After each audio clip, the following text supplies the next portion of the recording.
marka walaalaheen reer Somaliland annaga waxaan naga go'naa inaanan hadda aanan diplomatic masalka dawladda Soomaaliya ay leedahay legitimate ka inaanan ku barashar gareyn laakiin there are limits wax kasta oo gooni isu taaga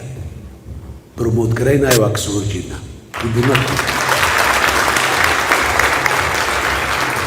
wixii ka soo hara development hadday tahay humanitarian hadday tahay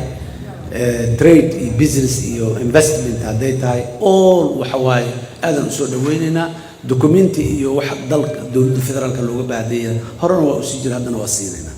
laakiin in agenda oo midnimadeena dhaasi hadda dhaawacantay si dhammaystirayo whatever uu yahay ama dhaqaalaha ku soo gabado ama development loogu soo gabadee waa diideynaa mana qarinayno inaan diidana walaalaha ayagana waa u sheegnay annaga gooni isu taaga ma ogolin waxaan rabnaa walaalaha inaan fursad siino oo termiska aan ku midoobayna xataa ayaga ha ka timaado the way they see fit inaan dib u midoowno ha ka timaado ayaga waa kala doodaynaa here and there waana la qaadanaya laakiin annaga xataa hadda inaan ku qasabno saanan ku midoobayna inaan dhahdo there are two circles oo kala koreeya oo mid walba midka ugu koreeya waxa waaye horta principally inaan isku raacno dalka waa la isku celinayaa waa midoobaynaa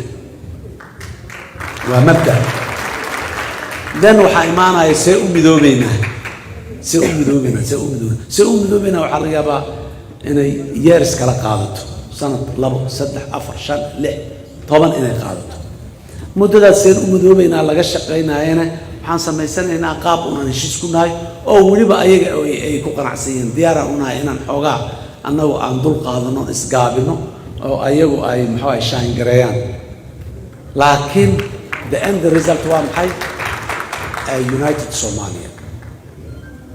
يعني boundaries adikana intana talyaaniga gumaysi jiray intana ingiriisiga gumaysi jiray waxna kala qaybi kara ma aha we have so many things wax badan oo nabadaynayaan qabnaay yaanan muxuu ahay ku mashquulin walaalay aad iyo aad u maadsantiin waxaan rabnaa marka doorkiina qaata muxuu ahay afar sano kasta waa codaysaan dadka aad u codayseen meeshaasay fadhiyaan tell them waxa oo adiga interestigaaga collectively adikoo wada jira individual ma hadduu democrat yahay hadduu republican yahay waxa extra weydiisanayna ma laha laakiin that is your home that's your maxaa la yidhi shimbirka duulaa irsaqiisa dhulka waaye inuu waxuna doorasada at the end ugu yaraan maxuu ahay marka beeshan la noqdo Soomaaliya lagu geli lahay dabcan meelo badan oo kamidana sida ay heesti ahayd qof haddoo dhinto muxuu ahay hal geeyo meedkiisa hal geeyo Somalia is the home the real home so please aan ka wada shaqeyno inay qorxanaato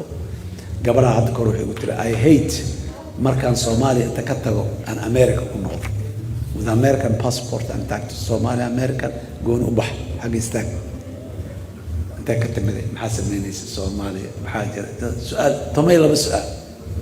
so Soomaalinimadii ma ka harayso wherever you go waa ku daba socotaa waana kugu dhagantaa waxaa fiican marka wax qurxoon inay kugu dhaganaadaan oo kugu associate garooslaadaan so aan Soomaaliya qurxinno waa qurxin karnaa